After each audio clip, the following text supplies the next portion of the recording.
Duncan would not stop grumbling. He grumbled that he wasn't polished enough. He grumbled that he was overworked. Most of all, he grumbled about the passengers.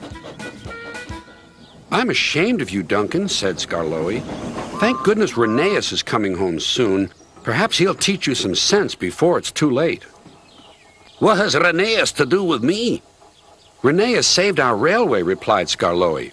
"Please tell us about it," said Peter Sam. "Well," began Skarloey, "it was before you came here. Things were bad. Rheneas and I had to keep the trains running, or our railway would have to close." "How awful," murmured Peter Sam. "I tried hard," continued Skarloey, "but my old wheels ached." Rheneas understood. "It's my turn now," he'd tell me. He was often short of steam, but he always struggled to a station and then rested there. "I mustn't stop between stations," he'd say. "The passengers wouldn't like it." "Huh," huffed Duncan. He had stopped on a viaduct and hadn't cared at all. "Passengers," continued Skarloey, "get cross if you stop at the wrong places. Rheneas stopped in the wrong place once, and this is what happened." One wet and windy afternoon when the rails were damp, Rheneas was traveling home with a full train. There were even passengers in the caboose. It wasn't a comfortable ride at all. Rheneas's wheels kept slipping, and it was a steep climb.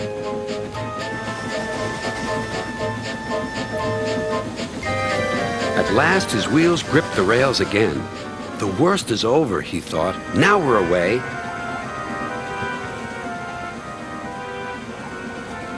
But they weren't. I got a cramp," he groaned. And Rheneas stopped on the loneliest part of the line. His driver examined him carefully. "Your valve gear has jammed. We need to reach the next station. Do you think you can still get us there?" "I'll try," replied Rheneas.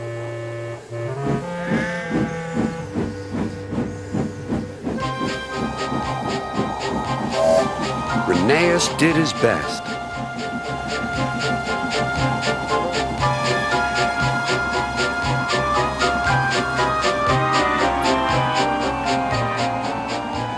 "If I fail," he thought to himself, "the passengers will be cross and the railway will close."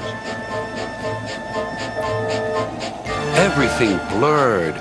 He was really too tired to make another turn of his wheels, but he did. And another, and another, and another.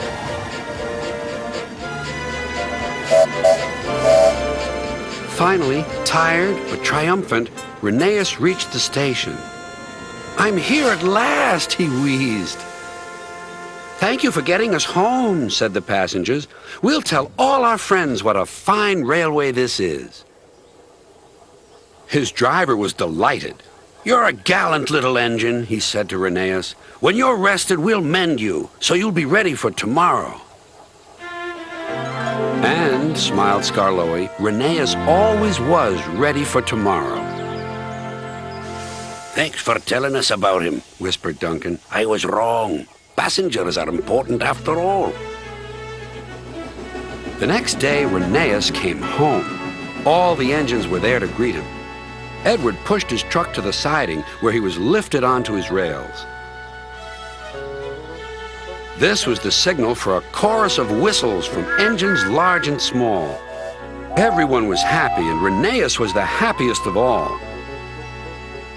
"You know," he whispered to Skarloey, "this helps a little engine to feel that at last he has really come home."